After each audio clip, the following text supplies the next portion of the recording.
Welcome back to the channel, everyone. This is Pastor Warren with unashamedofjesus.org. Well, many of you are probably familiar with DC Talk.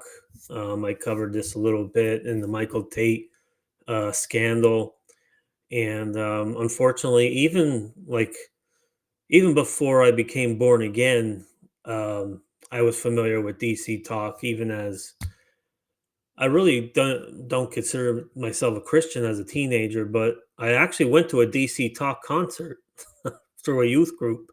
So my point is DC Talk is, even though they're Christian, they're very well known. They're very ingrained into the Christian culture. As I just seen, DC Talk was formed 40 years ago. 40 years ago. Think about that. So Michael Tait actually had he had a huge influence on Christianity. I mean, thinking about it. So anyway, um, with the scandal, I mean, the video evidence that came out against Michael Tait was even more uh, shocking than I could have ever imagined. I mean, and not just alleged. I mean, there's videotape of, Michael Tait was part of raping of women, of molesting, younger men than him. Really, I mean, really depraved behavior. I mean, not just fallen from grace. I mean, this guy, even for a non-believer, Michael Tait, I mean, he belongs in prison if you want to know my honest opinion. And but anyway, apparently he made an apology to one of his victims, and it was released to the world. So let's watch the video, and we'll commentate about it. Disgraced former Newsboys frontman Michael Tait has been accused by several men of alleged rapes and sexual abuse over a 16-year period. But now he's trying to make amends in a call Tait made. So just want to so you can see this picture here. This is some of his victims that he actually took pictures with, and one of Michael Tait's, common tactics was he's grooming, younger guys, using his fame, which, this is all classic, whatever you want to call it, rapist behavior.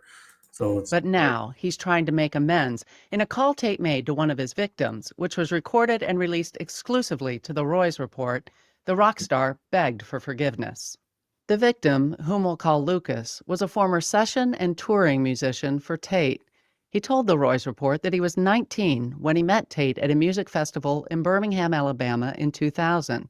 He said that Tait, who was 15 years older, groomed, manipulated, and sexually assaulted him sporadically between 2002 and 2010.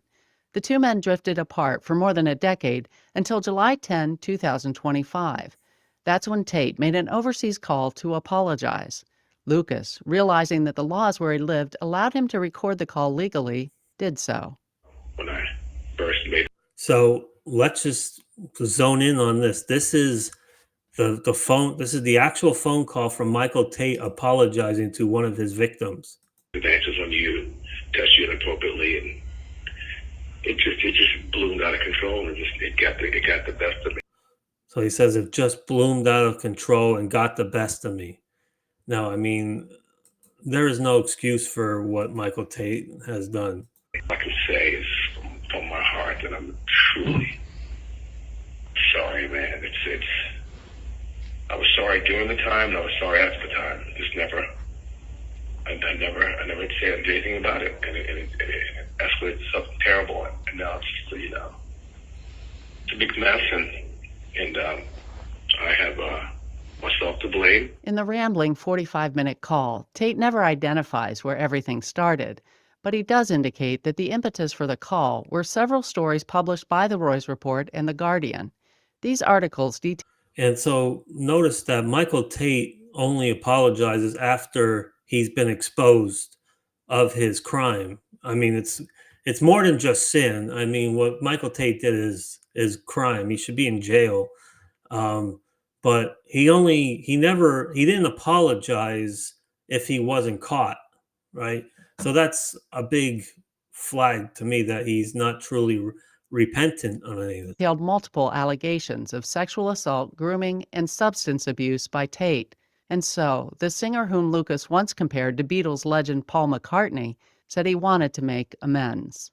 I'm sorry, and I mean, I pray you can accept that apology. I know it's more than just that, but that's a start. During the call, Tait tells Lucas that cocaine and sex were how he escaped trauma.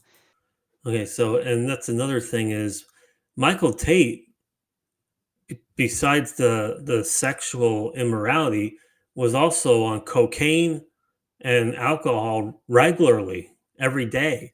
And this guy is supposed to be a Christian artist going out there every day. Think about this. Think about how depraved this is. I mean, this is just as bad as these woke preachers that stand up in the pulpit and preach blasphemy. This guy got up on a stage almost every night to supposedly, preach about Jesus, and he's high on cocaine and alcohol and molesting people. And you know what I mean? Think about how messed up that is. I mean, you have to be really depraved. This included figuring out if he was gay or bisexual, neither of which would have been accepted in the Christian music industry. Tait never told Lucas what his conclusion was.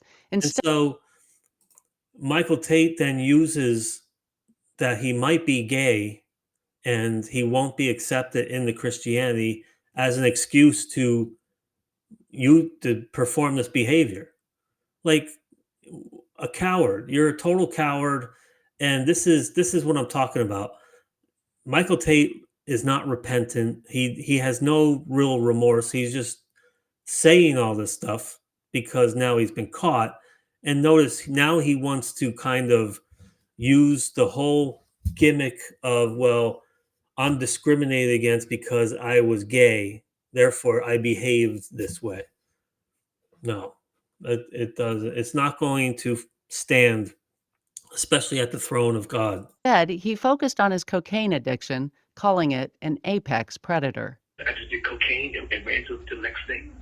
Because that's how bad it got for me, bro. It got so bad, and I thought this little sin in my life started off so small back in the day, and I let this thing turn into an apex predator in my. And this is a good point. Is that like Michael Tait is saying here, is that he let a little sin, and that's what the Bible warns you about. A little leaven. He let this little bit of sin into his life. Oh well, I'll just drink. I drink a little bit, right? Or, I just watch pornography, or I just do a little cocaine, and then it grows and it grows and the sin grows. And then it turns into this. It overtakes your life. So let this be a warning to other, potential Christians or anybody, don't think that allowing a little sin in your life is not going to destroy you, because it does. It grows. My own house with me. This sin, this lion, this tiger lived with me, and it got bigger as I got bigger in music, and there was no way out.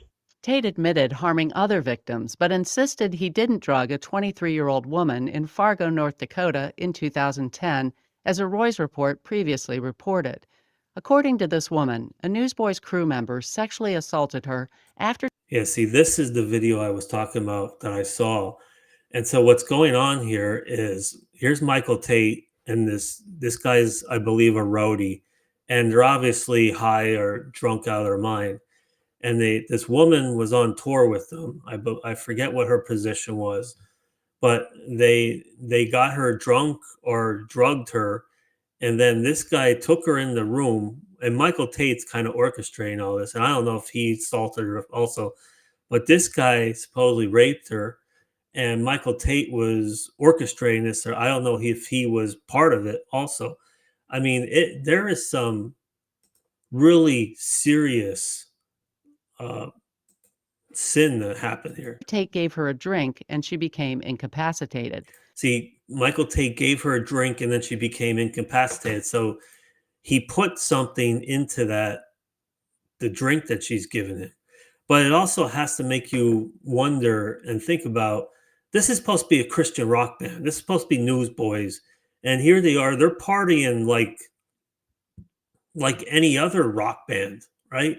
I mean, you have to wonder about every Christian artist, like, are they legit? And you hate to say that, but I mean, are they living a double life, or are they really even Christians?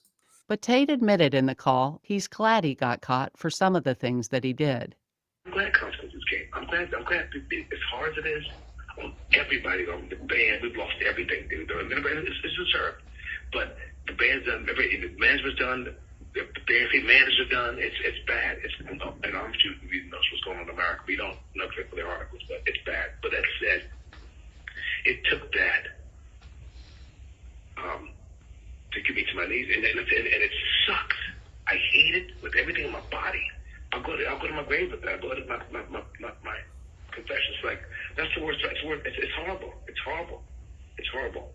Tate begs for mercy from Lucas in the call, but he also admits he doesn't deserve it. And I deserve your worst treatment if you need to. I mean, I deserve everything you want to do to me, because you know what? I changed your life forever and not for the better. To read Lucas's full account of his relationship with Michael Tate and what it did to him, read our article linked in the description. Also, to read other stories in our... All right, so the thing about this also is, well, there's a couple things I want to say about this before we wrap it up. Number one, I mean, Michael Tate is admitting on video, on recording, that he did this stuff. And plus he's on video.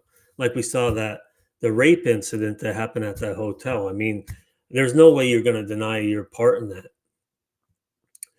But I think this is a warning to Christians and to the church in general, is that we have to be very careful not to be making idols out of anybody, right? Including, the Christian music scene. As, a lot of people cover it, a lot of people say how corrupt it is. I'm, when evidence like this comes out, yeah, I'm going to acknowledge it's really bad. But so you have to be careful as a Christian not to be making an idol or worshiping anybody else except for Jesus, right? And and this is what happens with this stuff. People have made Newsboys, DC Talk, Michael Tate an idol.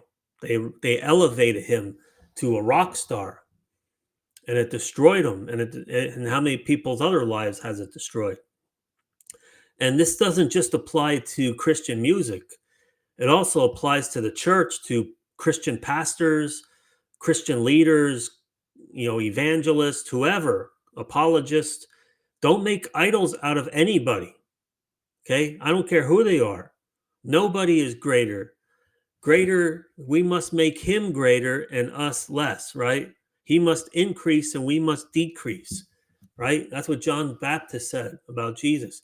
We must humble ourselves. We must bring the attention to Christ and not the attention to ourselves. And it's difficult with the flesh.